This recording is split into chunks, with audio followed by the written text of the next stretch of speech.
My mom is from El Salvador. My dad is from Ecuador. I am Latina. That is how I started my LinkedIn post. It was the first time I had ever posted anything publicly about my heritage. The other posts had been about the recent acquisition I had managed, a board I had been appointed to, or topics I was passionate about, but never anything personal, never anything about me being Latina. I kept that part of my identity under wraps throughout my entire career as a high-tech corporate attorney in Silicon Valley. I spent hours carefully writing that short post, trying to find the right words. I thought that all of the people I had worked with all these years might be surprised to learn that I am Latina. My mind kept racing with fears about what they might think of me when they read my post. She is such a fraud. She is simply trying to leverage the diversity movement for her own personal benefit. Isn't it timely that she is calling herself Latina now when everyone is looking for diverse candidates? I had built up such an expansive and impressive network of CEOs, board members, and venture investors, and I was worried they would look down on me if I revealed this part of my identity. Executives were growing frustrated with the diversity conversation, and I was afraid to alienate anyone. I was part of the club and didn't want to get kicked out. On the flip side, I had fears that the Latino community I was now hoping to serve would reject me for not having been an advocate for them before now. I felt shame and guilt, and I was terrified of their potential response. Frankly, I am still working on forgiving myself for staying in the shadows for so long. But even with those fears looming inside me, I knew that talking about my identity and being unafraid to show up authentically would really help a lot of people. So I forged ahead. After rereading my post several times, I decided that something was missing. I'm not sure why I thought people wouldn't believe that I was Latina, but I did. I felt like a fraud.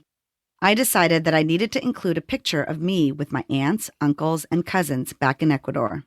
For reasons only my mind could make sense of, I was compelled to provide proof, photographic evidence that I was, in fact, Latina. I clicked on the Start Post prompt on LinkedIn. The famous words popped up. What do you want to talk about? I wrote the words, added the photo, then paused. I stared at that blue post rectangle for what felt like hours. Was I brave enough? Was I willing to jeopardize my status? Would I be okay if I was rejected? I decided that yes, I would be okay. So with a large, deep breath, I pushed the button. Then I sat there, scared of the potential fallout from what I had just done. What happened next completely shocked me. It was like out of the movies, when a social post goes viral across the screen in bubbles. But in my case, it was in a good way. I started to get thumbs up, hearts, claps, all the emojis. These were followed by connection requests from other Latinas who were thrilled to see someone like them on a professional networking platform. I got comments like, "Thank you for sharing your story, Tricia. My mother is from El Salvador, too. Love this. I'm also Ecuadorian. Glad we are connected. What a beautiful family. Thank you for sharing your story. My kids are watching." The overwhelming support that ensued convinced me I had done the right thing. I knew that while it may have taken me a long time and a lot of healing to get to this place, it was my time to serve this community.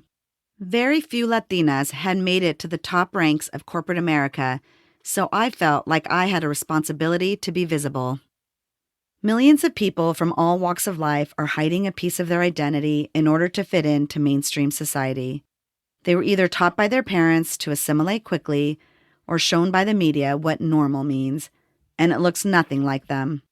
Because of these influences, those who consider themselves different have been socialized that in order to make it, the best thing to do is to conform to the culture around them, to fit in and make everyone else comfortable.